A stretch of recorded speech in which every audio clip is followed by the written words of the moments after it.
Coming up, we have your March 2025 Las Vegas real estate market update. Hey everyone, I'm Steve. And I'm Kristen. We are the Thomas Group with Real Broker, your local Las Vegas and Henderson Realtors, here today to bring you your March 2025 Las Vegas real estate market update. A lot of stuff been going on. Yes, in March. A busy month. Yeah, we have. We're bringing this to you right at the very end, but only so that we could cram in most of the important information that nobody else has given to you. Oh, I love it. Right? Yeah. So should we get into the numbers? Let's get into the details. So we'll start with the single family home sales. The median sales price last month was stagnant month over month at $485,000. We did have a little bit of a slow start to the year, so I'm not surprised to see that. However, we're up 5.4% from the same time last year. So, we're still very much seeing very high appreciation. We have talked about this. Only 5% since last year? Well, it's very community dependent. Summerlin is definitely up way more than that. I was just running some just kind of slightly off topic, interesting for you guys, because it's definitely, as you say, very, very community dependent. I just ran numbers on a Blue Heron community that was built in, the seller purchased the house in 2014. Mm-hmm. Right now in 2025, his house is worth the same price. Oh my gosh. Location. Is that one of those Blue Herons that was built in a random pocket? Kind of, yeah. Yeah. Yeah. It's so community specific. Yeah. And not only community specific, especially if you're getting into the luxury price range. Like, for example, we had a listing that was a multi-million-dollar listing that the seller had owned it for 10 years and basically didn't make any money because it was just such a quirky type of property in a community where it stuck out like a sore thumb. Yeah. Right. So there's a lot of variables that go into it. But yeah, I guess if we're looking at overall the whole market as a general 5%, but then there's some places in Summerlin that going off the charts. And I just actually read a report in recently that home prices have almost doubled since the start of the pandemic. Yeah, it's crazy. So, that's not good, right? Like those massive, for those people that own those homes, yes, it is, but we don't want to go into those times. But I think now the single family market, we didn't have any, I can't remember a time that we've been doing this and we haven't had month over month. It has gone down. There was one month where it went down. But just where it's flat, we'll see what happens next month. Well, I think it's going to go up because here we are. Okay. We'll talk about our sales. Sales were up 13% month over month, which is not surprising as we start getting into the spring. I know I have a lot of buyers that I've been in contact with that are coming into town over the next few months. But however, this is interesting. The sales were down 6% year over year. So compared to the same time in 2024, pending is up again this month, up 11% again. So so you're anticipating a strong spring price pressure. Me too. But how do you feel about the tariffs and stuff that have That's a good question. Do you think that this is all from a macro level, right? Looking at it from a 30,000 foot view, we can kind of see what's happening. But then on a micro level, these things affect people, right? They do. Depending on the industry that you might be in, right. Supply chains. I know you've been talking to Kristen, sells a huge amount of new construction. So if you want to buy or build a new home, make sure you speak with my wife, because you were just telling me about that. Well, the builders are concerned about the cost of building houses with the tariffs. They said it's absolutely going to have an impact. It will have an impact. This is what they're telling me that they're talking about in their meetings.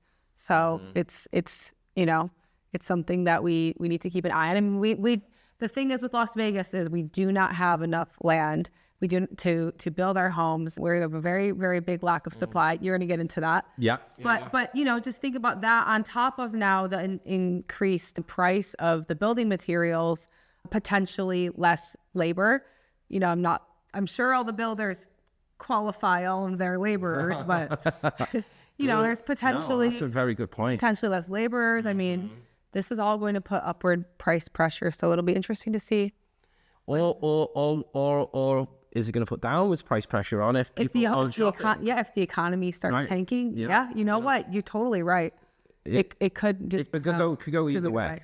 But I think like it's we've said a whole lot of nothing really, right? But as you do. But in Las Vegas, I think it's very, this is a total outlier here in comparison to other like major cities. And when we just look at piggybacking off of what you're talking about, no land, being left. TriPointe just purchased 20 acres right off the 215 Summerlin Parkway for $30 million. Wow, over $1 million an acre. Over $1 million an acre, right? And they're going to be building 131 units over there. So that's going to be fairly dense, right? 10 acres just sold. This is the Howard Hughes Corporation that's selling all of this too. Oh, interesting. Yeah, 10 acres sold to Richmond American. Okay. But basically around that. Right on that opposite directly. They've got 76 homes they're going to be developing. 15.4 million they spent on that. Over $1 million an acre. But when we think about when we talk about this, right, there's a lot of money and like not a lot of land. There's only 200 properties. How many people are relocating here a day right now? It's at least that. Yeah, it's a good point. All right, so once this is all gone and the what the builders are paying for the land is passed on to us, right? As homeowners, purchasers, we've got to swallow that cost. So I just think generally we've still got more price pressure. I think I agree. It's getting really, really hard though for first-time home buyers. It really is. Well, I hope things are slowing down. Talking about first-time home buyers and like affordable housing. Yeah. Just on the west side of town in the historic neighborhood, there's a property that just broke ground this week, and it's going to be two-story buildings, 20,000 square feet of retail space. There's offices. There's going to be restaurants, a whole entrepreneurial space. So for people like us that are creators that like to create content, they've got green screens and studios and everything set up for them. In addition to that, they're going to have 76 affordable housing units that are going to be able to rent from studios to 2 bedrooms from between between studio and 3 bedrooms, between $900 and $1,900 a month. Wow, that's crazy. That's the affordable now. But it is. It's hard. You can't find anything for $900. It's very hard. Because how they're basing that is you have to make it less than 80% of the national average, and that's just what it costs. But that's it's expensive. I mean, our first apartment. Yeah, we were in a luxury brand new apartment in Henderson in 2014 when we moved here. 900. I think it was maybe it was 950 or something like about 900 to $1,000. So it's but look at New York City, right? It's just one of those things like where people want to be. Yeah. Like there's demand. Yeah. And are we ultimately in a place here where people want to be? Are we in a place where people are going to continue to move to? Like, I think the answer is yes, right? And as we've spoken about before, like people love it here when they move here, for the most part, right? It just like us, it took us by surprise. So we'll see where it pans out. What about months of inventory? Okay, yeah. So inventory is, that's another important factor to look at. So first of all, new listings taken was down 10% month over month, which is surprising because normally as we head into the spring, we start to see more new listings. So I was surprised by that. However, though, new listings were up 10% from the same time last year. So we must have had a lot of new listings in January, which is what we're comparing month over month to. And what impact did that have on the inventory? Inventory is up. Oh, it's about the same. It's up 0.3%. So inventory is kind of staying the same. However, we're up 50% from same time last year. But what's the really important number to look at is our months of inventory. And that actually did shrink down 11%. It shrunk to 2.9%. So last month we were talking about how, we are kind of headed into a buyer's market, balanced market. Now we shrunk down a little bit. Yeah.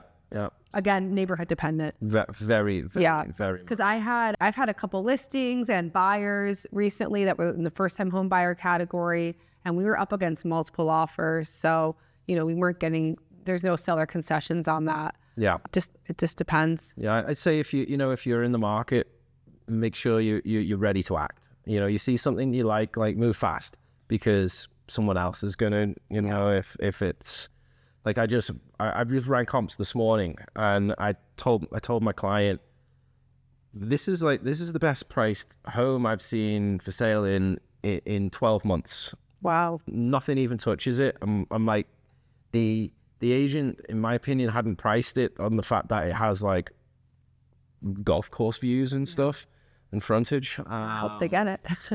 Get in there, Steve. They're working with us. Yeah. Come on. That's funny. Can we just tell people about that really fast? So I just got a request that comes through for someone that wants to work with us. And when people send a request through, that comes through our website, we ask people how you found out about us. And ChatGPT said I'm a top negotiator. He is a top negotiator, though. So ChatGPT is correct on this one. I'm going to buy ChatGPT a beer. Yeah. Yeah. And I'll drink it. You'll drink it. Yeah, I love it. Awesome. Cool. Okay, so let's move on to condo and townhomes. The median sales price was $303,000, up 3.4% from the previous month. So that's a big jump. There's your month-over-month appreciation you were looking for. Mm-hmm. And we're up 7.1% from the same time last year. Okay. Wow. Sales were up 25% month-over-month, which last month, I remember we had a really slow month on condo and townhome sales. However, they're down 3% from the same time last year. Let's look at new listings. New listings were approximately the same as the previous month. So that's kind of staying steady. Again, a little bit surprising. We normally see new listings creep up as we go into the spring, but they are up 30% from the same time last year. So there were not a lot of new condo and townhome listings. It'd definitely be interesting to see what happens next month. Yeah, I agree. Because, I don't know, that seems a little light to me on both sides. Yeah. So I'm just wondering, if there is a little bit more anxiety in the market with the things that have been happening recently. Yeah. We'll see. We'll see.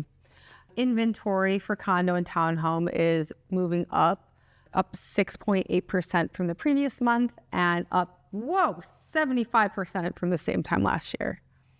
Wow. So what effect is that having on months of inventory?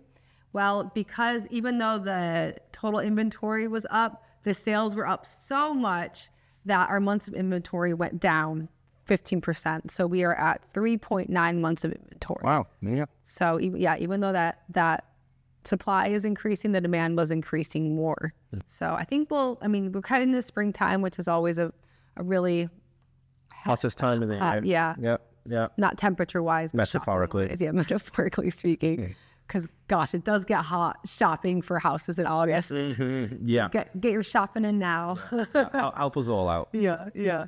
All right. Well, that's all I have. Yeah. All from me. Well, I guess on that note, if you are thinking about shopping in the spring, buying, selling, moving here, relocating, investing, we would love to help you. Myself and Kristen, we've got a team. All of our agents are experts. So we're not jack of all trades. Agents, if you need any help, we would love to be there for you. You can find out all of our contact information on our website, thethomasgrouplv.com. But for now, thank you so much for watching. We'll see you next month. Bye.